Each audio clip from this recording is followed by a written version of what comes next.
Thank you, Ross. Good to see everybody. This is game week. Finally, it's a fun time of year. We're certainly ready to kick it off and get back out on the field. We actually went out under the lights last night, which was pretty cool. Preparing for an 8 o'clock kick.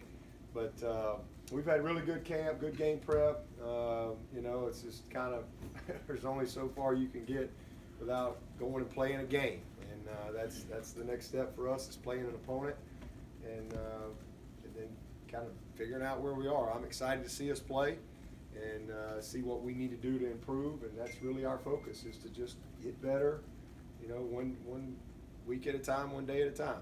I mean, that's really just that simple. This is a team that whatever happens Thursday night, we're going to have a lot of work to do. You can believe that. We got a long way to go, but you got to start somewhere. And so this is a great opportunity for us, certainly to be at home. And but at the end of the day, it's just one of 12, and we got to try to accomplish our first goal, which is to win the opener. It's not going to be easy. This is an ACC game. Be quite honest with you, we don't know a whole lot about Georgia Tech. Openers are really tough. They always are tough because we have more time to prepare for this one game than any game that we ever play. Because this has been looming for a long time now. All summer long, you're thinking about, your opener and all that goes into getting a new team ready to go play. Because we got a lot of new pieces. We've got a little over 40 people on the team that were not on the team last year. So we got a lot of guys that are getting their first experience to Clemson, and then we got a lot of new roles, guys that were on the team, but now they have completely different roles and more significant roles. DK played wideout last year; he's playing corner. So there's a lot of moving parts and a lot of things that you got to cover to just get ready for the first game and to kind of get in the rhythm of the season. Right now there's really no rhythm. It's just a lot of preparation going into this first game. But openers are always tough, and then you throw in the fact that you're playing an ACC opponent like Georgia Tech, who's got good players, number one, and then number two, it's a whole new staff. That's a challenge, because we know a lot about Temple, but we're not playing Temple. Like last year, we were going to play Texas A&M, and we're studying Florida State and Notre Dame. So it's just a challenge. There's just always lots of unknowns. So there's going to be some moments in the game where we've got to figure it out and figure out. Same thing for them. They know a lot more about Clemson than we know about them. So I'd say that's an advantage definitely for them. But we've got to see what the plan is going to be, make the adjustments, and go from there. But that's exciting. It's fun. But it is a challenge for sure because, again, there's just a lot of unknowns going into this game for us, both personnel-wise and certainly schematically. Again, not only is it a coaching change, but you have a complete philosophy change. So you can't even watch tape and really get a good feel for their personnel on the offensive side. So this is a unique matchup, but we're really excited about it and ready to get this thing going. Injury-wise, we're in a good spot. We're going to be full pads today, so we've got one more good on good type practice, and then tomorrow will be like a Thursday for us. So knock on wood, there we're in a pretty good spot. Only guys that are out are Amari and Constantine. Constantine's been out all camp. Amari is doing great, looks awesome. He's really made drastic improvements and doing a lot of stuff in practice. So feel good about his progress, but we definitely will be out this week for sure. Only other thing team-wise is Logan Cash, who y'all know was going to be out this year and had surgery, but he has decided to withdraw from school and move on. So not really sure what his plan is, other than he just has decided he wants to withdraw from school and move on. So I wish him all the best for sure. But for us, again, special time. Everything we do builds to this moment. Everything we do builds to this moment.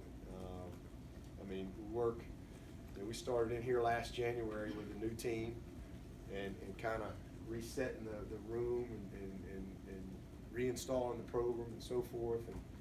And now here we are. Everything from that point builds to this moment. So it's exciting. There's a lot of guys that are really pumped up and ready to go and kick this thing off, and really appreciate our fans. I know it's going to be an unbelievable environment in the Valley. We don't get many of these Thursday opportunities. I remember when I got the job, we were talking about we always lost on Thursday nights, and I'm like, how many of them have been at home? So we've been able to change that a little bit, but usually when we play on Thursdays, it's on the road. So this is a unique opportunity for Clemson to play on a Thursday night and to kick off this ACC network. I think that is huge for our league, and to have the honor to be the first game on it is a big deal. And I know our fans are going to show up and have us a great atmosphere to play in Thursday night. So with that, I'll take your questions and we'll move on. Did you see Georgia Tech's above the line depth chart? Yeah, I mean, we've looked at all that stuff, and again, it's just kind of a lot of unknowns. They got a lot of guys above the line, and they got good players. They got a lot of guys they feel good about. Coach, have you seen Trevor improve in the few areas that you were hoping, such as his running and extending plays with his legs? Oh yeah. Trevor's had an awesome camp. I mean, unbelievable camp. I mean, if he'll just continue to do what he's done in practice and just take it to game day, he's going to be a great leader for us out on the field. He's really worked very hard in all areas that we challenged him in, and now it's go take it to game day. What are you looking for from these young D linemen as y'all sort of make those final decisions there? Let's see where they are. I mean, we're going to play a bunch of guys. To be quite honest with you, we got a couple spots. I don't even know who's going to run out there first because we still got a couple more days of practice and meetings and so forth. I mean, we have a rule. I have a rule that we've had in place ever since I've been a head coach. I mean, once we start game prep on Fridays, I mean, if you're late to anything, if you're a minute late to a pregame, you don't start. It don't matter if you're Trevor Lawrence or whoever else. So we don't. It's a business trip every week. We don't have a lot of nonsense. I think Mitch Hyatt started every game in his career but one. He was about 5 minutes late to a pregame meal. So that's just kind of who we are and the way we do things. So we still got a lot to do. We got practices left. We got meetings. We got a lot of things. But I do know this: we're going to play a lot of guys. We got a bunch of guys that I think are just kind of it's just like a big old pack, and they're all doing great. I mean, I love those guys. I mean, they all bring something to the table.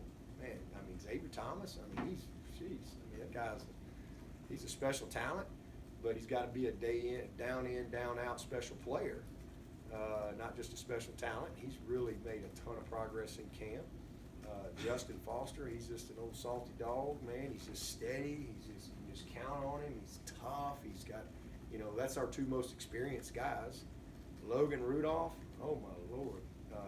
Nobody's game planning for Logan Rudolph. Nobody knows who he is, but you will. That guy's a football player. He is a football player, and so they just got to go do it. And then KJ's as talented a guy as we got on the roster. And he's a totally different guy than he was this time last year. Just weak and trying to run out there and be an athlete. He has really improved in all areas. Same thing with Maskell, tough, heavy-handed, physical guy, but really hasn't played much. He's still got a lot to learn. So I mean, I think we've got an excellent group. And so those five guys is kind of where it starts at DN for us. And so all of them going to play. Does somebody separate as we get into the games? I don't know. I think they can all really be factors for us. And then, same thing inside at D tackle. Right now, Niles and Jordan and Tyler have kind of separated a little bit. Those three guys have created some separation, and they've done a great job. Really feel good about those three, and that's pretty impressive for a guy like Tyler Davis. Now he's been here since January, but he's one of those guys that's just kind of gotten it, and to the point that now you're kind of throwing him in there with Niles and Jordan. And all three of those guys are guys that I think are ready to go play.